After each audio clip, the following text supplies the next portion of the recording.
शहीदों के कातिलों को फांसी दो, फांसी दो। पुलवामा के शहीदों के कातिलों को फांसी दो, फांसी दो। पुलवामा के शहीदों के कातिलों को फांसी दो, फांसी दो। तख्त बदल दो, ताज बदल दो, बेईमानों का राज बदल दो। तख्त बदल दो, ताज बदल दो, बेईमानों का राज बदल दो।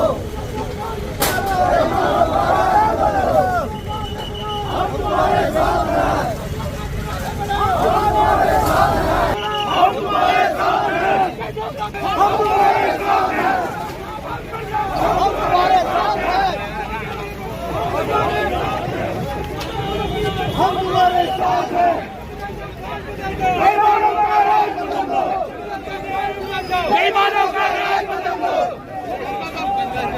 हम तुम्हारे साथ हैं, तुम्हारे साथ हैं। बल्ला साहब आगे बढ़ो, हम तुम्हारे साथ हैं। बल्ला साहब आगे बढ़ो, तुम्हारे साथ हैं।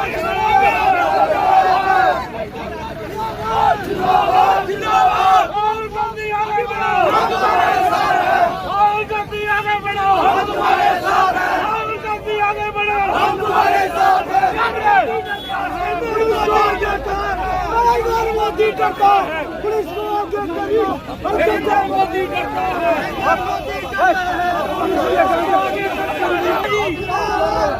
राहुल गांधी जी, राहुल गांधी जी बेईमानों का राज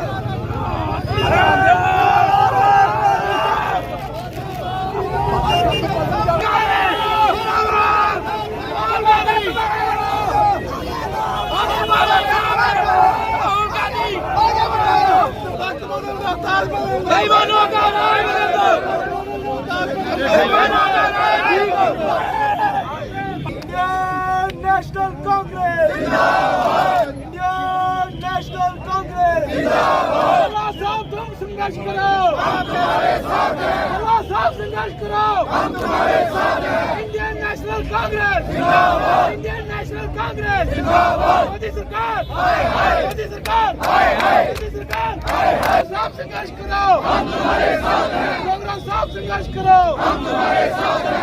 कांग्रेस संघर्ष करो, हम तुम्हारे साथ हैं। कि आप बीजेपी के खिलाफ है और सत्यपाल मलिक के बयान हैं, वही गुलाम नबी आजाद का बयान है कि राहुल गांधी किसी की नहीं सुनते। उनके बयान करने का क्या फायदा, उनको 40 साल तो 40 साल। उन्होंने जो अपनी किताब लिखी है उसमें लिखा कि जब मैंने G23 की चिट्ठी दी तो राहुल का कहना था कि चिट्ठी मोदी के घर से आई है। तो आज जो उनके आंसू बह रहे हैं, जो कल तक ये कहते थे कि मोदी साहब बदले की भावना से काम नहीं करते, उन्होंने अपनी पीठ थपथपानी है, क्योंकि उनको बंगले भी चाहिए, सुरक्षा भी चाहिए। उनका कहने का क्या है, उनको कहने पे इतना वजन हम लोगों को नहीं देना चाहिए। उनका असली चेहरा लोगों के सामने यहाँ पे आ गया। और आज के दिन पे जब सत्यपाल मलिक ने ये बयान दे दिया कि वो शहीदों की शहादत बच सकती थी अगर एयरक्राफ्ट देते, आज आज़ाद साहब से पूछे भी आज वो बदले की भावना नहीं तो क्या। आज राहुल गांधी जी की सदस्यता रद्द होने के बाद उनके क्वार्टर खाली होते तो ये MP किस खाते में यहाँ पे है, कहाँ पे x MLA x deputy chief minister कहाँ पे किस खाते में यहाँ पे है। क्या देखते हैं कि जब जहाँ से जगह स्टेट टूटी थी तब कांग्रेस ने सत्यपाल मलिक का भी विरोध किया था कि इन्होंने बताया नहीं और फैक्स बंद कहा, लेकिन आज जब वही सत्यपाल मलिक बीजेपी के खिलाफ है तो आप लोग हमारा बीजेपी कहा है कि पैरामिलिट्री फोर्सेस का शहादत देश में राजनीति से सबसे ऊपर उठ गया। एक भी फौजी की शहादत क्यों है? आज मैं समझता हूँ जिस ढंग से लाइटरी लिया गया और राजनीति रोटियां सेकने के माध्यम से हम उन चीज़ों का यहाँ पे विरोध करने के लिए यहाँ पे सड़कों पे उतारू हुए हैं। जम्मू 370 हटी 35 से हटी, सत्यपाल मलिक उस पर क्यों कुछ नहीं बोलते? क्योंकि वो ये आप वो क्या बोलते, वो जो बोलते हैं हम जो सामने अभी तथ्य हैं उनका एक एक करके विरोध करेंगे। हर एक चिट्ठी हर एक पन्ने को लिहाज से पढ़ते पढ़ते हर जगह पे वो प्रदर्शनों का सिलसिला जारी रहेगा। जम्मू कश्मीर में लोकतंत्र की हत्या इसलिए हम देखते हैं कि वो यहाँ पे 9 साल से हमारी सरकार को ही नहीं, हमारा रियासत का दर्जा छीना गया, हमें स्टेट सब्जेक्ट छीना के डोमिसाइल हाथों में दिया गया। आज यहाँ पे बेरोजगारी चरम सीमा पे है, टूरिस्ट इंफ्रास्ट्रक्चर जम्मू में दिखाई नहीं देता, टोल प्लाजों की बौछार यहाँ पे लगा दी गई और टैक्स वसूलने वाली सरकार यहाँ पे आई, प्रॉपर्टी टैक्स से भी पीछे नहीं हटे। पुलवामा अटैक में सिक्योरिटी एडवाइजर और पीएम की भूमिका किस तरह से देखते हैं? जो भी लोग हों, इसलिए हम जांच की मांग करते हैं कि जांच यहाँ पे हो, तथ्य लोगों के सामने है। सत्यपाल मलिक साहब झूठ बोलते हैं तो उनके खिलाफ कार्रवाई हो, लेकिन देश में जो जिन लोगों ने शहादत दे दिया उसका सम्मान हम लोगों को यहाँ पे करना है। और ये भाजपा का असली चेहरा लोगों के सामने है। सिर्फ मोदी नहीं, सारे भाजपा के अंतर्गत माफ़ी मांगे हिंदुस्तान में। और पुलवामा में आने वाले दिनों में देखेंगे, अगर ये जाँच का नहीं इन्होंने यहाँ पे की तो हम पुलवामा की तरफ कूच करेंगे जहाँ पे बेगुनाह लोगों ने शहादत यहाँ पे दी है। राहुल गांधी ने सवाल पूछा कि 20,000 करोड़ रुपया अडानी के पास किसका है।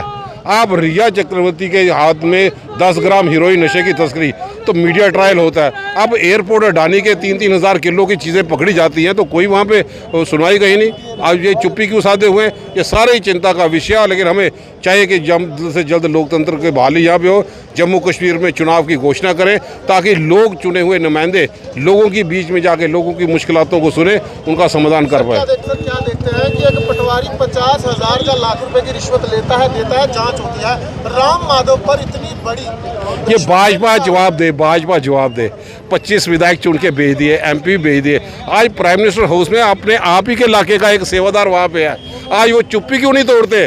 आज राम माधव के सिलसिले में चुप्पी क्यों नहीं तोड़ते? 300 करोड़ की फाइल थी, उनकी खामोशी, आज वो चुप्पी क्यों नहीं तोड़ते कि यहाँ पे जम्मू कश्मीर में पुलवामा के जो शहीद जिन्होंने शहादत यहाँ पे दी है उनके परिवार वालों पर क्या गुजर रही है। सत्यपाल मलिक के बयान को अनदेखा क्यों किया जा रहा है? इसलिए हम सब लोग सड़कों पर यहाँ उतारी हैं, सत्याग्रह के माध्यम से लोगों की बात यहाँ पे रख सके।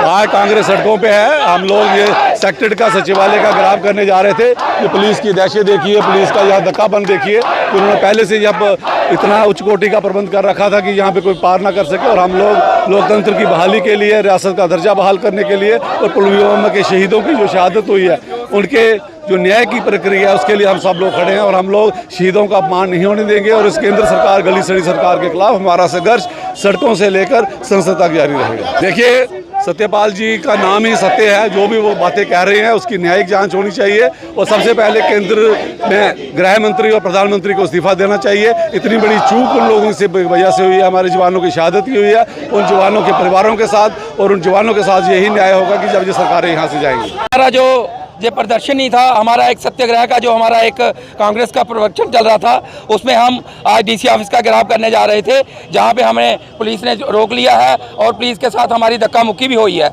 और इसलिए ये लोकतंत्र की हत्या हो रही है, लोगों के साथ नाइंसाफ किया जा रहा है।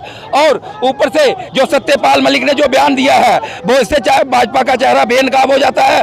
भाजपा इस बात को छुपाना चाहती है। मैं आपसे मीडिया के माध्यम से ये कहना चाहता हूँ कि सत्यपाल मलिक जी का जो बयान है उसकी जांच होनी चाहिए और सच का सच सामने आना चाहिए, ताकि भाजपा को ये पता लग सके कि इसका जो चेहरा है वो कहां पे छुपा हुआ है और लोगों के साथ खिलवाड़ हो रहा है और लोकतंत्र को हत्या की जा रही है लोकतंत्र की। और भाजपा जो है इस पे चुप्पी साधे हुए है। मैं भाजपा से ये पूछना चाहता हूं कि आप लोग ये बताएं कि जो पुलवामा में अटैक हुआ, जो सत्यपाल जी ने मलिक ने बयान दिया, जो भ्रष्टाचार के खिलाफ आपके बयान है, वो कहां छुपा रहे हैं आप? छोटी छोटी बातों पर आप CBI लाते हो, जहां क्यों CBI ला रहे हो आप? और क्यों CBI आ रही यहाँ पे? लोगों के साथ धोखा और अन्याय कर रहे हो, लोगों को गुमराह कर रहे हो। और इसलिए बीजेपी का चेहरा जो है वो आने वाले दिनों में बेनकाब हो जाएगा और बीजेपी सत्ता से बाहर होगी और कांग्रेस सत्ता में होगी।